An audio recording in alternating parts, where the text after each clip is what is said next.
Taylor Swift red flags that prove she is toxic.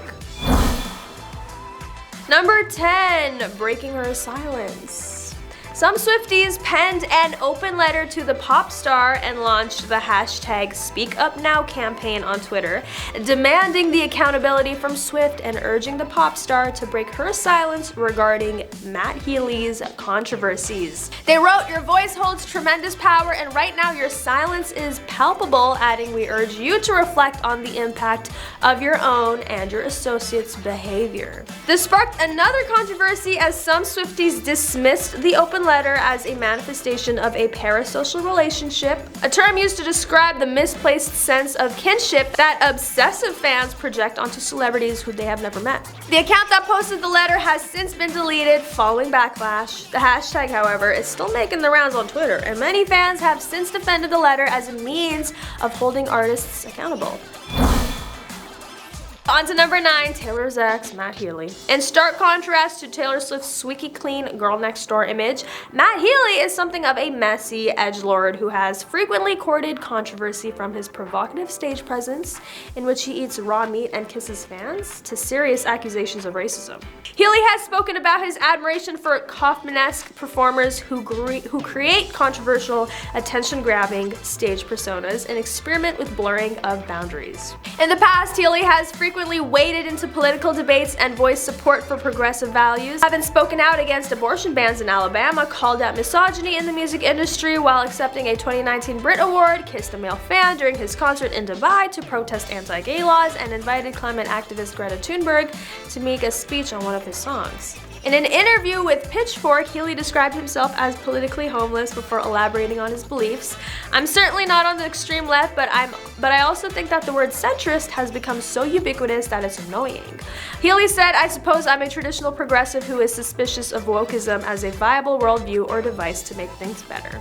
Number 8, Matt Healy's image. Healy provoked major backlash after appearing on controversial podcast The Adam Friedland Show, hosted by comedians Adam Friedland and Nick Mullen. The unscripted comedy podcast gained internet fame and notoriety through heavy use of ironic bigotry, echoing the humor of South Park. Fans affectionately refer to the crude, deliberately offensive tone of the podcast as middle school humor, but critics have frequently accused the host of crossing the line from irony into outright bigotry, pointing to casual use of slurs and racist accents. While not overtly political, Friedland and Mullen have expressed earnest support for progressive values regarding the podcast's politics. Friedland once tweeted, "It's not a social podcast, it's not a fascist podcast, it's a podcast about being gay with your dad." Sure, Adam. The chronic controversies generated by the Adam Friedland Show were once considered niche, extremely online discourse, but Healy's appearance on the Adam Friedland Show shone a spotlight on the podcast, exposing the hosts to a whole new audience who were horrified by what they heard. Number 7, politics. Swift's place in the political sphere is complicated to say the least. Early in her career, she stayed silent about politics, and Swift said that she acted this way for 2 main reasons. She believed that country music was hostile towards artists who spoke out politically, as was the case with the Dixie Chicks, and she did not feel educated enough to make political statements with the ability to influence millions of people. Although she began to dabble in politics in 2018, she stayed silent about politics inadvertently or intentionally. Her role as not just a pop star also, but an activist was cemented by her Lover album, which used political activism as part of its aesthetic. At the time, You Need to Calm Down was well received, winning awards such as Video of the Year at the 2019 VMAs, but it was not without controversy. While Swift was applauded for taking clear, deliberate actions in support of the community, others feared that You Need to Calm Down and her other activism, such as writing letters to her senator and petitioning on Change.org, were just a part of a temporary marketing ploy that would be phased out before the release of Swift's next album. Number 6, activism. Regardless of the criticism she faced, it seemed clear to all that Swift was no longer afraid to contribute to political discourse and that her contributions could be a strong form of allyship. Her activism did largely fade out after the end of the Lover era, at least in regard to combating issues that do not directly affect her. She still speaks out when she herself feels targeted, such as when the Netflix show Ginny and Georgia slut-shamed her, as well as more broadly when women's rights are challenged. She belatedly responded on Twitter to the Supreme Court's overturning of Roe v. Wade, which is an example of her using politics at her convenience rather than to do good in the world in a way that aids people other than herself. Number 5, Contradictions. Swift has 3 mainstream attachments that contradict her politically conscious narrative she has spent the last few years carefully curating. To start, Swift provided music for the film adaptation of a novel drenched in controversy, where the crawdads sing. In short, the controversy stems from Delia Owens' family's involvement in the passing of an unidentified victim.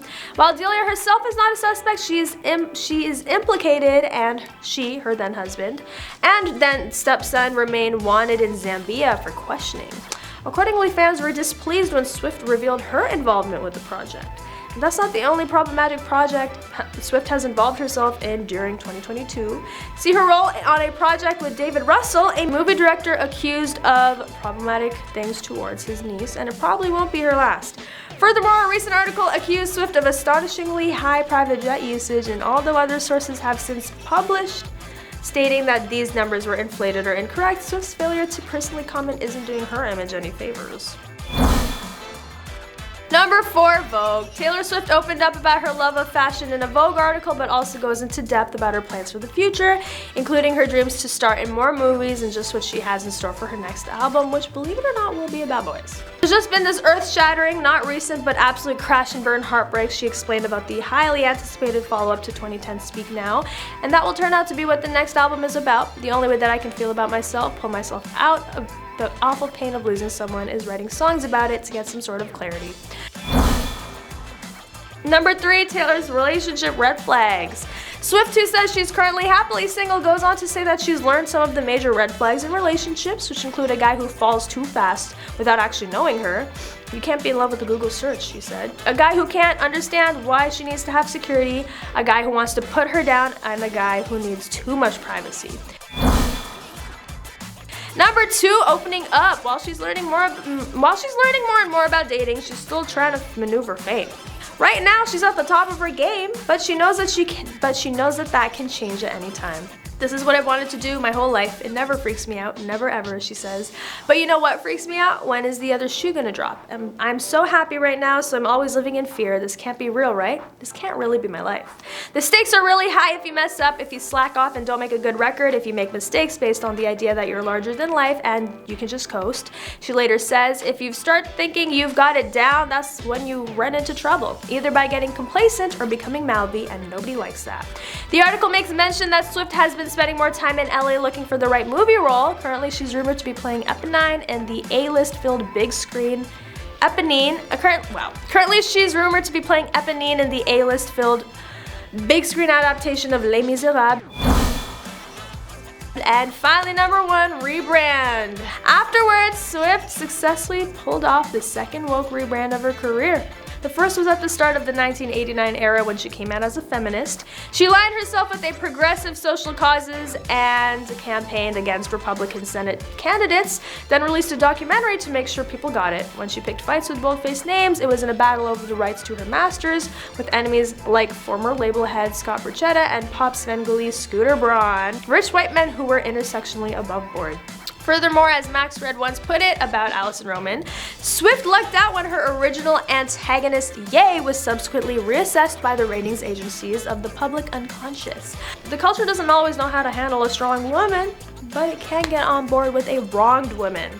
That is all for today. Thanks for watching. Don't forget to like, comment, and subscribe, and I'll catch you next time on The Rich Life.